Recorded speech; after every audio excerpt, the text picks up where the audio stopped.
Girando um pouco os nossos comentaristas aqui, falando sobre a morte, claro, da Rainha Elizabeth II. Roberto Mota, há pouco a gente falava sobre monarquia, né? Essa é uma forma de governo ainda em alta, é muito utilizada, aplicada em diversos lugares. Sempre deve haver ou a tendência é que esse modelo vá se extinguindo?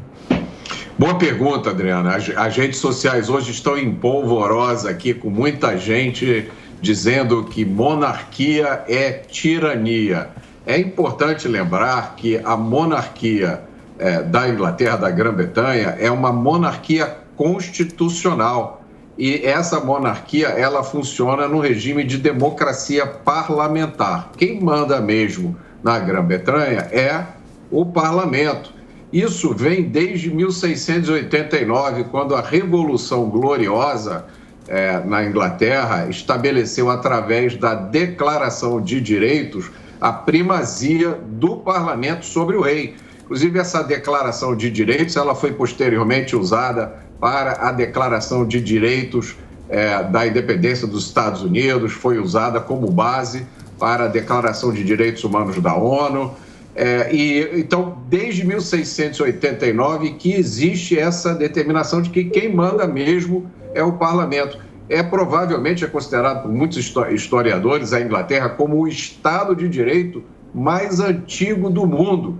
E há quem diga que foi esse Estado de Direito, essa garantia dos direitos civis, garantia contra a prisão arbitrária, garantia contra a censura, assuntos muito em voga hoje em dia, né? Há quem diga que foi esse Estado de Direito que permitiu, em 1760, que acontecesse na Inglaterra a Revolução Industrial, que mudou a cara do mundo e colocou a Inglaterra como potência.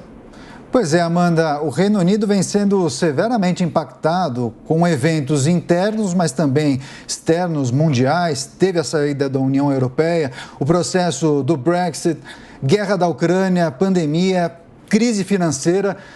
De que maneira você vê que essa transição, essa passagem de bastão deve ocorrer? De maneira tranquila, já que os protocolos eram sabidos e acertados já há muitos anos?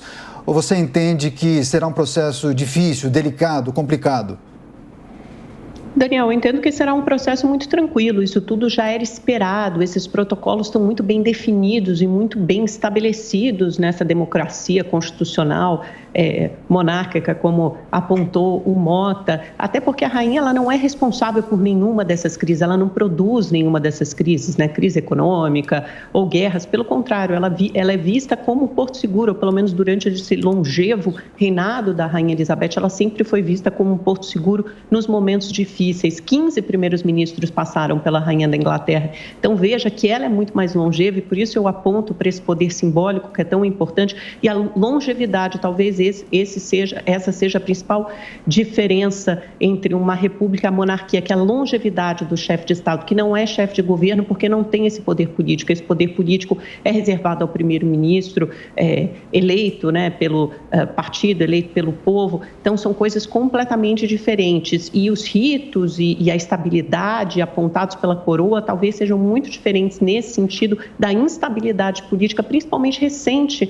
na Inglaterra, né? No Reino Unido, você percebe que desde 2016 o Reino Unido teve 4 primeiros ministros, né, diferentes, justamente passando desde a turbulência provocada pelo Brexit, logo depois veio a pandemia que atingiu duramente o país e depois ainda veio agora essa crise econômica como consequência da guerra na Ucrânia, que tem vários desdobramentos, se desdobra em crise energética, nessa inflação altíssima. Esses são problemas que serão enfrentados pelo primeiro-ministro. A figura do monarca, ele vai costurar, ela vai dar coesão ao país.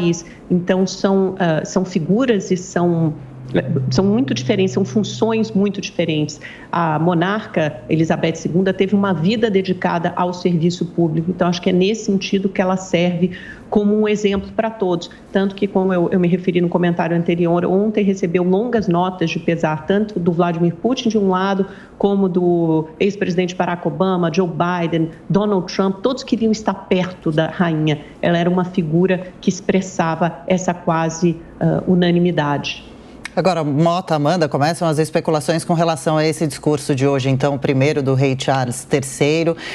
Dizem que ele pode chamar a atenção para preocupações com relação à agenda verde, meio ambiente. Será que ele pode agradar a maioria tocando nesse assunto, Mota? E também ele teria dito que preferiria um reino mais enxuto, com menos participação, principalmente, inclusive, de familiares nas atividades, nas decisões da corte. Por que isso? É uma família que, claro, teve suas confusões, seus problemas pessoais, como todas as famílias, mas sempre muito exposta na imprensa. Charles pode ter essa rejeição? Por quê, afinal? Por motivos pessoais? Por ter tido problemas no casamento? O príncipe Charles como eu disse, é uma figura exótica, diferente. Ele teve aquela questão do casamento dele com a princesa Diana, né, que foi um fenômeno na mídia, um fenômeno de marketing. Mas é muito importante isso que a Amanda falou, existe uma separação entre o chefe de Estado, né, que era a rainha, agora é o rei Charles, e o chefe de governo, que é o primeiro-ministro. Então, o chefe de Estado é aquela figura simbólica que representa o reino, né? Que vai ter uma longa permanência no poder, assim se espera, como a rainha Elizabeth teve.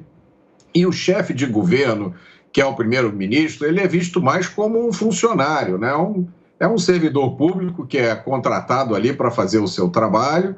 E quando o parlamento decide, né, acontece uma modificação política, o primeiro-ministro é substituído por outro. Como a Amanda falou, às vezes tem um atrás de outro em várias sucessões, e isso não afeta o Estado, porque o Estado tem o chefe de Estado, que é o príncipe Charles. Agora, como eu disse antes, quem manda mesmo é o parlamento, né? O parlamento, que é principalmente a Casa dos Comuns, que são 650 parlamentares, eleitos através de voto distrital. Então, existe realmente uma forte representação, a população se sente representada, e é esse parlamento que toma as decisões. O príncipe Charles pode ter a ideia dele, pode colocar as suas ideias no discurso, mas eu não acho que isso tem grande chance de afetar a direção do país, porque quem vai determinar isso mesmo é o parlamento.